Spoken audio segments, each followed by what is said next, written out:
வணக்கம் உறவுகளே.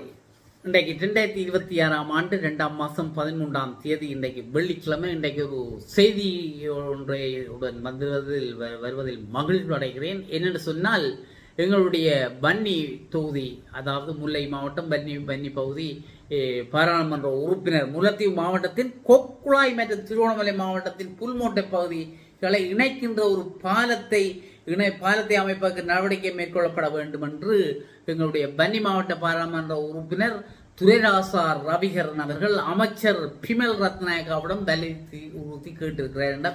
அவர் வந்த நேரம் அவரை பிடித்து சொல்லியிருக்கிறார், எங்களுக்கு இப்படி ஒரு பிரச்சனை இருக்குது, எங்களுக்கு புல்மோட்டை பகுதிக்கு இணைக்கிறதுக்கு நடுவில் ஆறு நிற்குது, இணைக்க முடியாது இருக்குது, அதுக்கு இணைக்கிறதுக்கு ஒரு பாலம் போட்டு தரணும் என்று கேட்டிருக்கிறார். கேட்டதுக்கு அவர் குக்லா பாலத்தை அமைப்பதற்கான சாத்திய பல அறிக்கையினை எதிர்வரும் மே மாதத்துக்குள் துறை சார்ந்தவர்கள் கையளித்தால் எதிர்வரும் அதுக்குள்ள அந்த எப்ப தர சொல்லி மே மாதத்துக்குள்ள தர சொல்லியிருக்கிறார். மே மாதத்துக்குள்ள அந்த துறை சார்ந்தவர்கள் நிச்சயமாக அதை கொடுக்க வேண்டும். அது எங்களுக்கு ஒரு தேவையானது. அப்படி கொடுத்தால் 2027 ஆண்டுக்கான வரவு செலவு திட்டத்தில் குறித்த அந்த கொக்குழாய் புல்மோட்டை பாலத்தை கட்டுவதற்கு, பாலத்தை அமைப்பதற்கு நான் ஒதுக்கீடு செய்வேன் என்று சொல்லி அவர் சொல்லியிருக்கிறார். அந்த எங்களுடைய அமைச்சர் பிமல் ரத்நாயக்க, நகர அபிவிருத்தி அமைச்சர், போக்குவரத்து நெடுஞ்சாலைகள் நகர அபிவிருத்தி அமைச்சராக இருக்கிறவர். அவர் வந்திருந்த மூட்டம் பிமல் ரத்நாயக் அவரை கேட்டிருக்கிறார். ரவி கரண் அவர்கள் கேட்கின்ற போது, முல்லைத்தீவு மாவட்ட சேலத்தில் 11ஆம் தேதி வந்திருக்கிறார். 11/2/2026 வந்தபோது இடம்பெற்ற விசேட மாவட்ட ஒருங்கிணைப்பு குழு கூட்டத்திலே இப்படி தொடர்பாக கலந்துரையாடப்பட்டிருக்கிறது. நீங்கள் என்னென்று சொன்னால், கொக்குழாய் என்று சொன்னால் எங்களுக்கு தெரியும், யாழ்ப்பாணத்திலிருந்து முல்லைத்தீவுக்கு செல்ல வேண்டும். இப்போ முல்லைத்தீவில் இருந்து கொக்குழாய் வீதி என்றால் திருவோணமலை பாதை. அந்த திருவோணமலை பாதை கொக்குழாய் ஊடாக முந்தி திருவோணமலைக்கு நேரடியாக செல்லக்கூடியதாக இருந்தது. அது எப்பொழுது நான் பின்னுக்கு அந்த முகப்பில் உங்களுக்கு முகப்படம் ஒன்று போட்டிருக்கிறேன், அந்த கடல் ஒன்று போட்டு தான் அதில் விளம்பரம் போட்டிருக்கிறேன், இருவருடைய படங்களையும் போட்டிருக்கிறேன். அந்த கடல் நீங்கள் பார்த்தீர்கள் என்றால் அதுதான் அந்த கொக்குழாய் கடல். அந்த கொக்குழாய் கடலுக்கு நான் மூத்துவாரத்துக்கு சென்றிருந்தேன். அந்த சென்றிருந்த போது உண்மையில் அந்த ஒரு வடக்கையும் கிழக்கையும் இணைக்கின்ற ஒரு இடம் அது. எங்கள்ட வடக்கு மாகாணம், அங்கால கிழக்கு மாகாணம். வடக்கையும் கிழக்கையும் இணைக்கணும் என்று சொன்னால் நாங்கள் வீதியை போட்டு விட்டால் இணைந்து விடும்.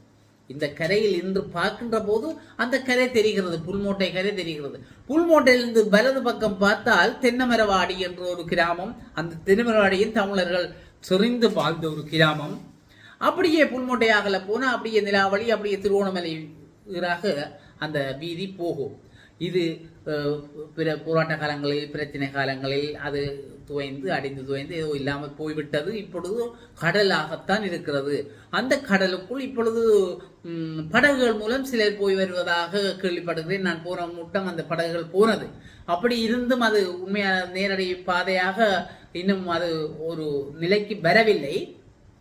ஆகையினால் அந்த வீதி உண்மையில் எங்களுக்கு ஒரு முக்கியமானது. நீங்கள் கொக்குழாய் துறைமுகத்திற்கு சென்றீர்களாக இருந்தால், கொக்குழாய் பேருந்தில் ஏறினீர்கள் என்றால் கொக்குழாய் கொண்டே அந்த துறைமுகத்தில் இறக்கும். அந்த நின்று பார்க்கின்ற போது அந்த கடல் அழகான ஒரு காட்சி. அங்காலே முகத்துவாரம் பெருங்கடலுடன் தொடுக்கப்பட்ட ஒரு இடம்.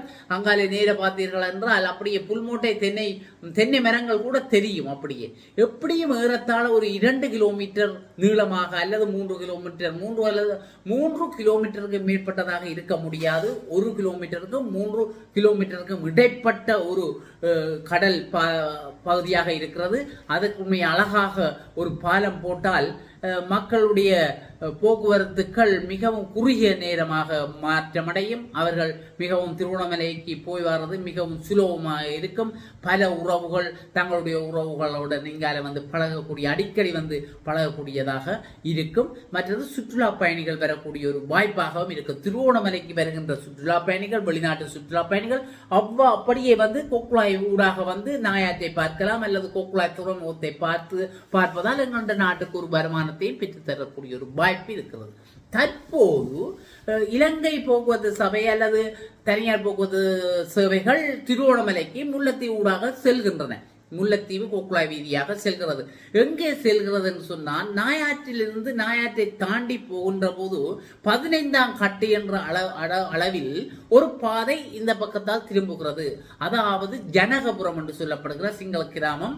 அந்த ஜனகபுரத்தால் செல்லுகின்ற வாகனங்கள், அந்த பேருந்துகள் அப்படியே சென்று திருவோணமலைக்கு போகின்றன. அதாவது திருவோணமலை பஸ் இப்பொழுது காலை விடியற்காலை 5:10 மணியளவில் யாழ்ப்பாணத்தில் அது வெளிக்கிட்டு நேரடியாக முல்லைத்தீவு போய் முல்லைத்தீவு நாயாறு கொக்குழாய் வீதியாக போய் கொக்குழாய்க்கு போக முடியாது.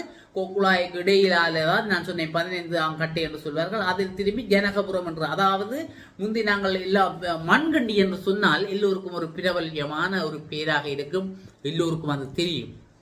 மண்கண்டி என்று சொன்னாலே மயிர்கூச்செறியும். போராட்ட காலத்தில் மண்கண்டி என்றது ஒரு மலை பகுதியாக இருந்தது. அதிலே இராணுவ முகாம்கள் எல்லாம் அமைக்கப்பட்டிருந்தது.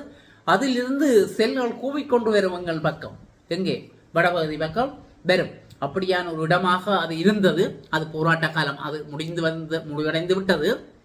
இப்பொழுது அந்த முகாம்களோ அந்த சிங்கள அங்கே ஒரு பிரதேச செயலகம் எல்லாம் இருக்கிறது. எங்களுடைய உத்தியோகத்தர்கள் அங்கே சென்று எல்லாம் வேலை செய்கிறார்கள், கடமை புரிகிறார்கள். ஆகையினால் அந்த பாதை மிக ஒரு இடையில் ஒரு 4-5 கிலோமீட்டர் அளவில் திருத்தப்படாமல் இருக்கின்றது. மற்றும்படி எல்லாரும் திருத்தப்பட்டு சுலபமாக போய் வருகிறது. ஆனால் இருந்த போதும் என்னுடைய கொக்குழாய் பாதையால் நேரடியாக அந்த கடலுக்கு பாதை அமைத்து புல்மோட்டை ஊடாக திருவண்ணாமலை செல்வது என்பது சிறப்பாக இருக்கும்.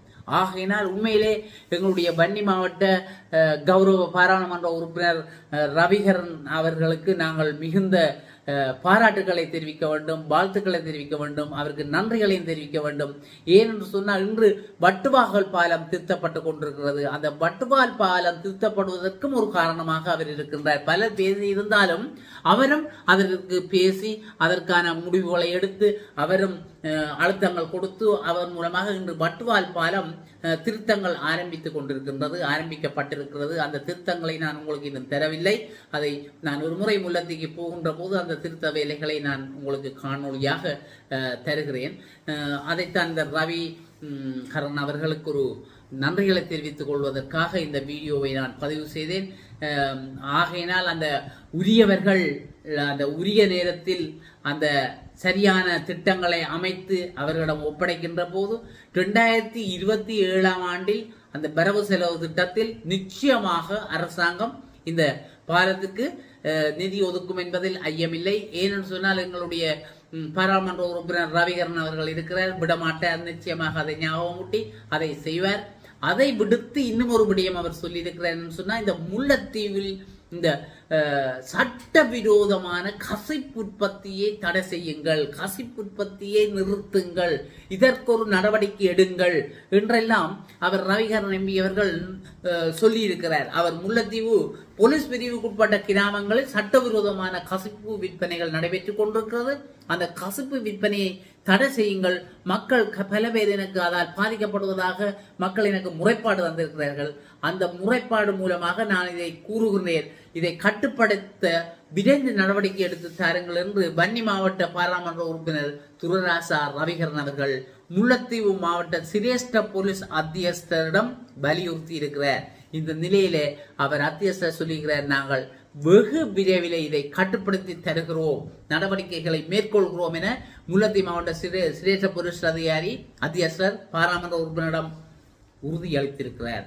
ஆகையினால் வன்னி மாவட்டத்தில் உண்மையில் இந்த கசிப்பு உற்பத்திகள் சட்டவிரோதமாக இருப்பதால் பலர் இதனால் பாதிக்கப்படுகிறார்கள். பல குடும்பங்கள் அழிந்து கொண்டு போகிறது. இதனால் பலர்களுடைய உடல்நிலை பாதிப்படைகிறது. ஆகையினால் இது இது வன்னி மாவட்டத்தில் அல்ல, பரந்துபட்ட மாவட்டங்களிலும் இது இருக்கின்றது. அதை பார்த்து மற்ற இடங்களிலும் இதை கட்டுப்படுத்த முயற்சி செய்ய வேண்டும். ஆகையினால் சமூகங்கள் நல்லாக இருக்க வேண்டும். அதனால் சட்டவிரோத கசிப்பு ஒழிக்கப்படுவதற்கு ஒரு உறுதுணையாக எங்களுடைய பாராளுமன்ற உறுப்பினர் கௌரவ ரவிகரன் அவர்கள் இருப்பது மிகவும் மகிழ்ச்சிக்குரியது, பாராட்டுக்குரியது. ஆகையினால் நான் இந்த கொக்குழாய் பாலத்தை பற்றித்தான் கூறுவதற்காக இந்த காணொலியை சொன்னேன். அந்த கொக்குழாய் பாலம் நான் ஒரு அழகான கடல். அந்த கடலில் தான் நான் முன் விளம்பர படம் போட்டுக்கிறேன். பாருங்கள், பார்த்து மாளுங்கள். மீண்டும் ஒரு காணொளியுடன் உங்களை சந்திக்கும் வரை உங்கள் அனைவரிடம் விடைபெற்றுக் கொள்வது உங்கள் அன்பின் முருகன். நன்றி, வணக்கம்.